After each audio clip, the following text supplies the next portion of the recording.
Hello, everyone. Welcome to a new episode of the Interviews Playlist. My special guest for today is Giselle. Giselle, please introduce yourself. Hi, everybody. My name is Gisele Vassar. I'm an RBC mortgage specialist. All right. So let's go. Let's start with your educational journey. Yeah. So I born raised here in Windsor, Essex. I went to high school in Leamington, and then I decided I wanted to go into marketing. So I went to St. Clair College, got my diploma for marketing there.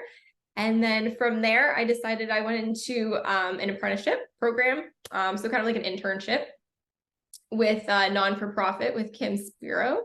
And then from there, I worked in non-for-profit for the Windsor Essex Community Foundation and then the family business, and then decided to jump into the finance world and do mortgages. Awesome. And what sparked your interest in marketing in the first place? I think it has to go back to my high school teacher, Mrs. Chapman. She really kind of got us into economics and accounting and marketing and just like sparked my business venture there. But also just I think working for the family business, I really learned a lot from the people that I worked with there and what I liked and presentations. And I've always been pretty good with people and just presenting and really kind of just explaining your story, kind of selling your product that way, right? Awesome. And like your career post graduation, like the positions you have held before you landed the position as a mortgage specialist. So how did those positions influence you to start or become a mortgage specialist?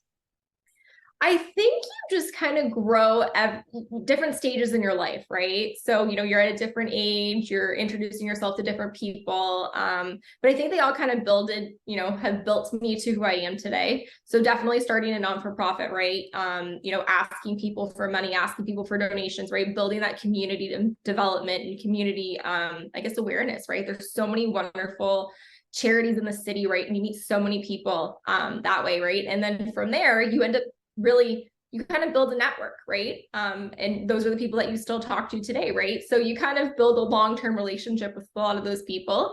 And just being social, I think, is a really big thing, right? Being involved in community events or community giving back also, I think, is a big part of it as well. Awesome. And why mortgage specialist in particular? Like, have you considered becoming a real estate or any other, other profession? So I love the fact that I get to give people money and help their dreams come true. There is nothing more fulfilling than calling a client up and saying, hey, guess what? You're approved. You can move into your dream house, right? I think the other thing too is I purchased my first home when I was about 25, 24, 25. And it was just it was very stressful. Like you're young, you don't really know what you're doing. You're super excited, right? Like when you go and look at houses, the first thing you're looking at is paint colors and having Christmas, right? When the first thing you should actually be looking at is like, how old is the roof? Do I need a new furnace, right? So there's a certain things that I think that you're really excited that you don't think about, right? And I feel like I wasn't very prepared for my first home. And so when I got into the industry, I said I would never want anyone to feel that way again. It was supposed to be the most exciting time of my life, and I found it was the most stressful time of my life. And so it's really important for me to educate and give back to that. And I think that also helps, with your career in the sense of really giving back to the community in a different way. And there's nothing better than saying yes to somebody, right? You're like, hey, can I buy this house? And I call you up and I'm like, yes, you can. Yeah, your numbers are all good. We're good to go. And I think for you guys, it helps with the expectation, right? If someone gives you a timeline of what's supposed to happen, it's really easy for you to follow that, right? You're like, okay, yep. So she told me this was our first step. This is our second step. This is what's going to happen along the way, right? So it's easier for people to plan. When you kind of just go nilly-willy and you don't really know the proper steps, it gets to be really stressful, right? And, buying a home is the biggest investment you'll ever make in your life, besides, in yourself, obviously, right? But financial investment, right? You're talking about a lot of money, right? You have to know exactly what you're signing up for, where that money is going every month that you're paying for a mortgage, right? How long is it going to take me to pay off this house? What other debts do I have, right? So I think like one of the biggest things that can't stress enough is that there's no right time to buy a house, right? It depends on your journey and where you're at. But I think you can do a pre-approval at any stage, right? So whether you're getting out of high school and you kind of want to know what the next steps are for your life, right? Or you just graduated from university or college, right? I think the biggest thing is just getting educated sooner than later. Because a lot of people, you know what I mean, they get a job right out of school and then they start making some money and then they want to get a nice car and then, you know, their money is going towards their car payments.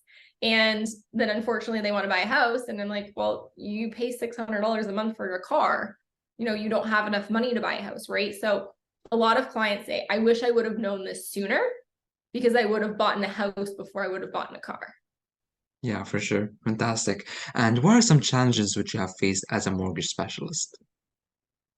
I feel like banking in general is a little bit more of a male dominated role.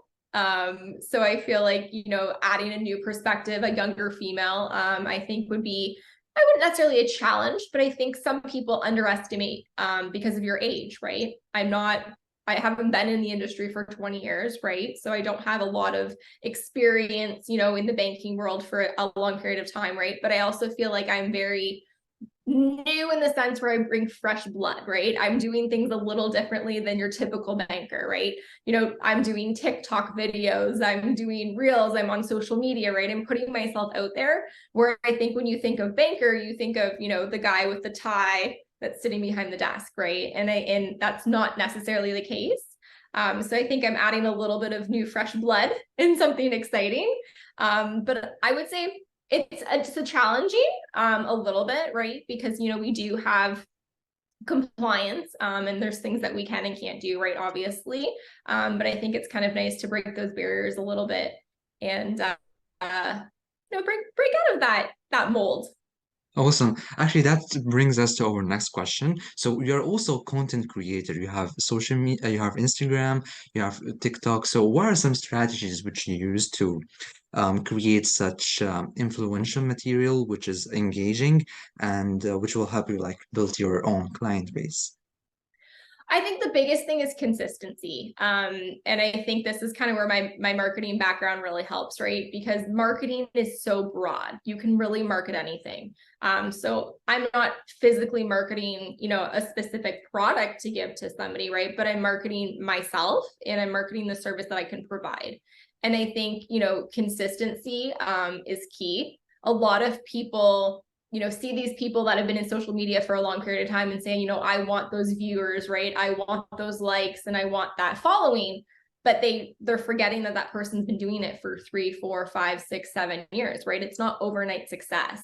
And I feel like that's one thing that you have the TikTokers or the influencers, right? Where they show you they have thousands of views or millions of views and things like that. Like that doesn't happen to everybody, right? Those are few and far between. Yeah, So I would for definitely, you know, hard work, consistency, and pick one platform. You don't have to be on everything, right? Pick one thing that you know you're going to for sure do. And whether that's Facebook for your target audience, or that's Instagram, or that's TikTok, or maybe it's just LinkedIn, right? And one post a week. Maybe that's all you can do. You can do one post a week, but you're consistent doing that, right? Because a lot of people start and then they kind of fall off. And just figure out what works best for you, right? You know, I find videos right now are really big. A lot of people love the video content. So you're seeing a lot more videos than still posts, right? I posted the other day about spring offers. I might have gotten 15 to 20 likes, but I posted a video this afternoon. It's already 500 views, oh, awesome. right? So it just depends, right, on what your audience is really looking for. And you actually have recently done a very great initiative on Valentine's Day. Do you want to talk about it? Yeah, so I thought it'd be great to go back and give back love to my community, whether it was realtors or just different businesses. And I feel like we miss, with COVID, everything was virtual. And as great as this meeting is, and I'm very happy that I was the guest, so thank you very much. There's something about building that relationship hands-on and face-to-face with somebody, right? And I miss going out in the community and seeing people and hugging people and having that conversation. So I decided to collaborate with another local business, TLC Cookies. And she created a beautiful My Mortgage Girl cookie that I got to hand out. And I did one with the apply, prove, close, and repeat Oh, logo as nice. well. And we just went to about 15 different locations throughout the week. We did a really nice video, and it was just nice to go back and give back. And people were so appreciative. They missed that hug, they missed the kindness, I find, right? And something that they didn't expect. It was a surprise. I just said, hey, are you going to be in the office in the morning? Do you mind if I pop by? They didn't really know what it was for. They didn't really know what I was doing. And I think collaborating with businesses that way is great too, right? They have a different audience. I have a different audience, right? So collaborating with somebody, you're getting more views, you're getting your message out there. So I'm really happy with the Valentine's Day. It went very well. It was very well received. And I'm looking forward to doing a few more of those events like that this year. Nice. Yeah, that's indeed very exciting. And what's the process of becoming a mortgage specialist, like in terms of education and licensing? So I do not technically have a license. My education comes from the bank. So we have to go through training through RBC to kind of get our license per se. But I know if you, my previous role when I did work at a brokerage, there is an actual license you have to get to work at a brokerage office. There's specific license for that, but I'm technically licensed or educated under RBC's umbrella. Oh, awesome. And reflecting back on your journey till now, what are some advice you would like to give for anyone who is interested in becoming a mortgage specialist or getting a job at a bank? My biggest advice. I would say that's a good question. I think looking back, the biggest advice I would give somebody is you don't have to have it all figured out. I think, when people are young, I graduated, I went into college when I was 17. And Oh, for someone to tell you to do one career for the rest of your life, right? That's not necessarily the case, right? I've done different careers and I'm going to be 30 this year. So I've done different careers in the past 10 years, right? So you don't have to have it all figured out. It all blends and helps you in the long run to find what that dream may be. But I think the biggest advice is just follow your dreams. I know it has cliche that kind of sounds a little cliche, but don't be afraid of risks and don't be afraid of failure, because you're not going to get everything the first time doing it. But if you love it and you love what you do, and I think that's the biggest thing, I absolutely love what I do, and it doesn't feel like work. It doesn't feel like someone's bugging you, right? You enjoy what you're doing, you're passionate about it, and I think that's the biggest thing that conquers all is when you're passionate about it, people can tell. It's awesome. not fake. And what are some advices you would like to give for people who are interested in getting connections, getting to know people, getting to know other real estate agents, or even contacts at the bank? Yeah, for sure. So if anyone has any mortgage questions, they can absolutely reach out to me for sure. RBC does do a few, they were doing pre-pandemic, they were doing kind of like a career fair. So you could apply for different positions. There's always positions available on the website. So you can just go to www.rbc and then under the careers tab, you can look at whatever's available across Canada, right? So it doesn't necessarily have to be here in Windsor. If you would like to relocate to somewhere else or go back home, whatever that may be, right? But I feel that's always something that people can look at for sure. But networking, I would say just put yourself out there and go to events. There's so many events in the city. Some do cost tickets, right? Some do cost money, but some don't. There's a lot of wonderful networking events that people can go to, and just put yourself out there. I know when I was in college, I created like a little business card that I would go to networking events and hand out. And it said like I was a marketing student at St. Clair, but it had my phone number and an email address. So it was just something that people can contact you, right? Most people nowadays are like, hey, what's your hashtag or what's your social media handles, right? And people add each other right there. So just kind of searching on social media for somebody that you're looking for in that field or company, right? And they're always posting events and different things to go to, right? So put yourself out there. Don't be afraid. Oh, that's awesome. Yeah, I'm actually thinking of creating my own business card as well. As a marketing professional yourself, what are some advices you would like to give for someone who is interested in being a professional in that field?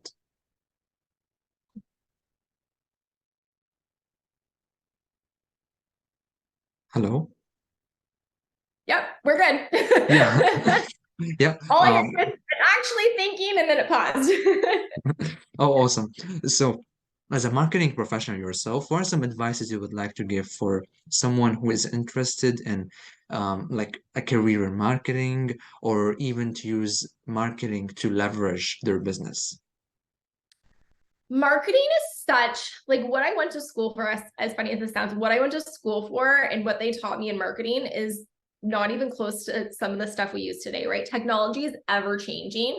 And I feel like social media is one of the biggest things, especially for businesses, that you can utilize that's cost effective, right? I can put a billboard outside of my home or outside on the road, and only so many people are going to see it, right? And they might be part of my target audience and they may not be, right? But on social media, you can target so many more people for, a fraction of the cost, right? So I think utilizing that is definitely helpful. Figuring out who your target market is, right? If your target market is, seniors, I don't think seniors are on TikTok or Instagram. Yeah. Right? So you got to figure out what the right demographic for your clientele is and your audience, right? And then market towards them and what they look at, right? That maybe you want to put something, in the newspaper. That might make more sense for that demographic, right? If you're looking at millennials, right? Right now I have an event at the end of this month for first time home buyers. All our marketing is all done on social media because that's where our clientele is, right? I'm not putting flyers out. I'm not doing anything, any print ad material, right? Everything's digitalized because that's where my clientele is. So figuring out, I think the biggest thing is who your clientele is and how do you reach them and how do they absorb your information, right? And figuring out is, certain things are easy to market, right? No one really wants to read a whole novel. If you're doing a flyer in the mail, right? People like to see your face. They want to know who you are. They want to know kind of what you do. And I think mixing personal with lifestyle is something people want to see, right? No one's going in the yellow pages anymore, right? You're going on someone's profile on social media, you're creeping them. Let's be honest, we all do it. We're creeping them, and I know everything about you. It's like speed dating. I know everything about you and your family and what you like and what you don't like in 5 minutes, not even. So what you put out there is kind of what people receive as well. Yeah, it's insane how powerful social media is. It's it's amazing and I love it, but it's also kind of scary if you think about it. I'm Yeah. like, I know so many, you know what I mean? Like there's so many platforms. And I think just using it in a good way, right? It can definitely absolutely help excel your business. But there's some people out there that use social media on a negative standpoint, right? And it's how do you react to that? Yeah, exactly. It might be scary at the beginning, especially like when you share your first post or video and like when you don't get as much engagement as you anticipated, you'll be like wondering what people are thinking of your content. Do they like it? Do they not? Yeah, it just takes consistency and trying to create engaging material in order to make your audience engage with you. Well, and I think education, absolutely, and very similar to this podcast, right? Is education is key, and people love to be educated, right? People don't need me to try and sell them a mortgage. They want to learn what a mortgage is about, right? They want to know the process, right? So I think so many people do the hardcore sell, and that's not my approach. It might for some people, but that's not what I want to do. I want somebody to like me and understand my content and understand me as a human, because this is a relationship we're building, right? You're not going to find a house in a week. We're not going to the grocery store. I'm at the checkout and I'm never going to see you again, right? This is a long-term relationship. And you want to have that customer or that client for life, right? You want them to be the first thought, okay, I'm buying another house again. I loved working with Gisele. Let's give her a call again. Or you want to know what? The market's kind of scary. I've been seeing some scary things on the news. Let me just call Gisele and I know she'll be able to answer my questions for me, right? You have that go-to expert.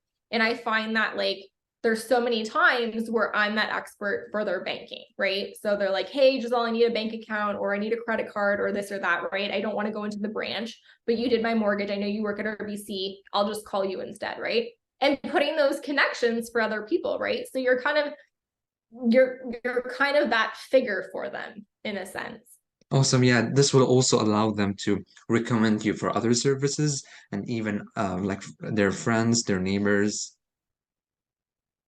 And I think asking for a review is huge. I feel like some people are embarrassed to ask for it because not everyone loves to write a review. Let's be honest, right? You're giving yourself a good 15 minutes to write a decent review about your experience, right? But I also think asking for feedback is really important because if there's something that somebody didn't like, the only way that you can figure out how to change it is if someone told you, Yeah, for right? sure. So also take criticism in a positive way and learn how to change different processes if that's not working for you, right? There's nothing wrong with changing things. And that might be that person's perspective. And other clients may love certain things that you do, right? But it's just figuring out who your audience is and how the best way to communicate with that person would be, right? Some people now love texting opposed to, you know what I mean, phone calls. Some people love virtual versus face to face, right? So just figuring out what your clientele really likes and kind of going from there. But I think, going back to the couple questions before that, don't be afraid to be raw and authentic. So many people want to be perfect on Instagram and do your videos, and people want you to be real. People, want you to be in your PJs and you're not makeup and your hair is kind of, a mess and things like that, right? You don't have to be a perfectionist all the time. Exactly. Yeah. Thank you so much for those insights, advices, and for sharing your journey with us. Thank you so much for having me. And I do have a couple questions for you. So I thought I Yeah. would turn the tables. Um, so why did you want to start this podcast? So actually, basically, so I first started my account on LinkedIn. That's where I Yep. started. And then I started sending connection requests to different people in different industries, asking to connect with them and how they reached their current position, how their education journey was, and their career. And I thought it will be better if I have created a YouTube channel where I will be able to document all those conversations, and this is where the idea of the interviews playlist came. And I started with my university. Actually, my first episode was with a nursing student. That's where it all started. I started interviewing students, and then I started interviewing professionals. And I I'm think still that's doing both. I wish there was something like that when I kind of figured out what I wanted to be, right, and going to school, because I feel like there's so many options and it's really nice if you have that go-to person that you could really just call and pick up the phone and ask them, you know, some more questions or some questions that you want some more details for, right?